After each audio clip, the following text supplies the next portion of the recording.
again, Yura, ang inyong Bisayang plantita. So for today's video ay gagawa tayo ng mayana or Coleus dish garden. Ayan, request yan. Dalawang nag-request sa atin yan. So ngayon gawan ko na ng video kasi may nagalit na kasi hindi ko siya nagawa ng video. So sana naman ay pagpasensyahan nyo na ako kung medyo matagalan yung paggawa ko kasi may mga ginagawa din ako. Ayan, gumagawa ako ngayon ng pang sabit sa Christmas tree namin. So, ayan guys, oh. Yan, yung ating dish garden. So, ituturo ko sa inyo yung lupa gagamitin natin at yung mga variety.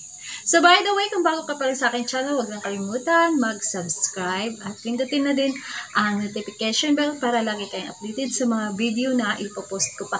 Guys, follow nyo ang aking Facebook page, fan page, please. Kasi mag-start na po ako mamigay ng mayana, yung mga mayana kong mga cuttings na pinropa ko. Ayan, mayroon na siyang tawag na, may mga ugat na. So, yung iba, ipamigay ko na. Pero pick up lang ha. Pero yung iba naman, usap-usap muna tayo kung anong gagawin natin dyan. Kasi nasa mga malalayo kayo. So, yun lang, i-follow nyo lang ang aking Facebook page, Yura P channel. Ayan, magpo-post ako doon.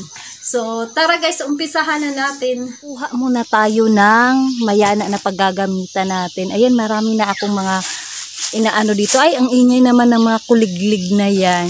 So, pili lang tayo ng paggagamitan natin. Gagawa tayo ng mayana dish garden kasi maraming nagre-request. Kailangan na nating gawa ng video kasi namura na ako. Meron pong isa dyan, minura niya ako kasi nag-request po siya ng gawan ko siya ng dish garden. Hindi ko siya nagawan dahil nga, alam nyo naman diba na busy po ako. Na-busy ako dahil sa nang asapri na sunog yung mga, hala, may mga kabuti. Nakakain ba to? So, pili lang tayo. Ayan. Ito yung pipiliin ko. And then, pili tayo yung, yung tawag niyan. Ito maganda to siya pag naka-full sun. Pero, ito try natin. Ito kukunin natin yan. Kuha tayo na. Makukulay ang kukunin natin guys. Pero ito kasi nagpupula yan siya. So kuha din tayo nito kasi nagpupula iri. Ayan. So ang daming lamok. And then para makumplito hanap pa tayo ng magandang variety. Yung attract talaga guys, yung teka lang ha, ito kukunin ko ito isama na natin to para makulay ang ating mayana dish garden. Maraming nag-request kaya need na natin gawan para hindi tayo mamura. So tara, lagay na natin to doon. Ayan, marami na yung mga nakuha ko, variety ng mayana. So, pumili lang po kayo yung mga makukulay. Dapat mayroong green, mga ganito. Yung mapansin talaga yan. Yung mapansin talaga ang dish garden nyo. And then, gumamit kayo ng paso na ganito guys. Maganda din to siya gawing sa dish garden or ganito. Ganito siya. Ayan. So, ito yung gamit ko. Hindi ko alam kung magkano ang presyo nito kasi nakuha ko lang yan dyan sa tabi-tabi namin. So, ito yung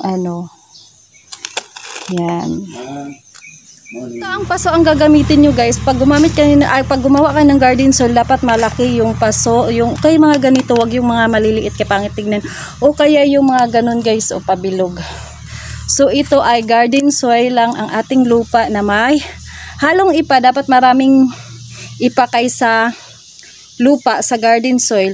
So, ang gagamitin natin ay yung mga dapat makukulay. Yan. Nahin natin yan ilagay. Gumamit lang kayo ng mga makukulay guys ha. Para maganda siya tignan. Kasi kung hindi makukulay na purong dalawang variety lang ang gagamitin nyo, hindi siya masyadong maganda tignan. Kung pwede lang, yung mga maraming variety, mga pula, mga green. And then gumamit po ako ng caladium. Kung sa Bisaya to caladium na yan. Pero kasi dito, ang pronunciation pala nito nila ay caladium. So, yan. Gamit lang po ako niyan. So, dyan lang yan tumubo sa ano namin. Para maganda siya tignan. Para lang maganda tignan ang ating Mayana Dish Garden. Tapos, gamit tayo nitong si Butter and Cream. O si. Dapat guys, pag gumawa kayo ng ng dish garden, dapat matangkad yung banda dito. And then yung pangalawa ay pwede na yung mga maliliit. So ito ay watermelon. Hindi nakakaintindi ang aming sabi ko wag muna siyang mag-grass cutter. Patay ka sa akin ngayon. Kuya! Lagay natin yan dyan. Pasensya na po kung maingay kasi yung si kuya ayaw makinig. Sabi ko tumigil ka muna dyan kasi mag-vlog po ako. Ayan, di siya nakakinig. So watermelon, may caladium ako nilagay. And then lagyan lang natin yan ng mga maliliit-liit sa gilid. Like nitong choco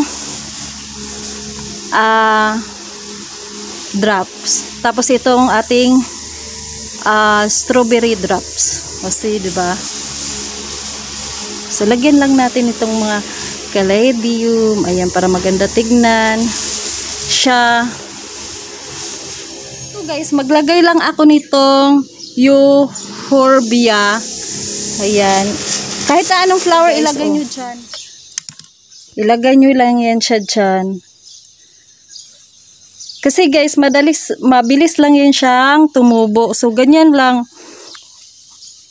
Yan, basta maglagay lang kayo ng flower para maganda tignan. Pero mas suggest ko lang ganitong uri ng ilalagay nyo. Kasi mabilis lang po yan siyang mabuhay. Mabilis lang din mamulaklak.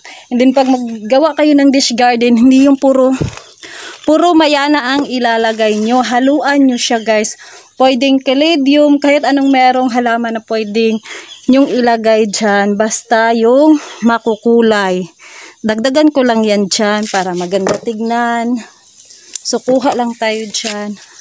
Madali lang naman to siya tumubo guys, kahit na walang ugat. Ito si Choco Drop. So, meron na tayong dish garden na mayana.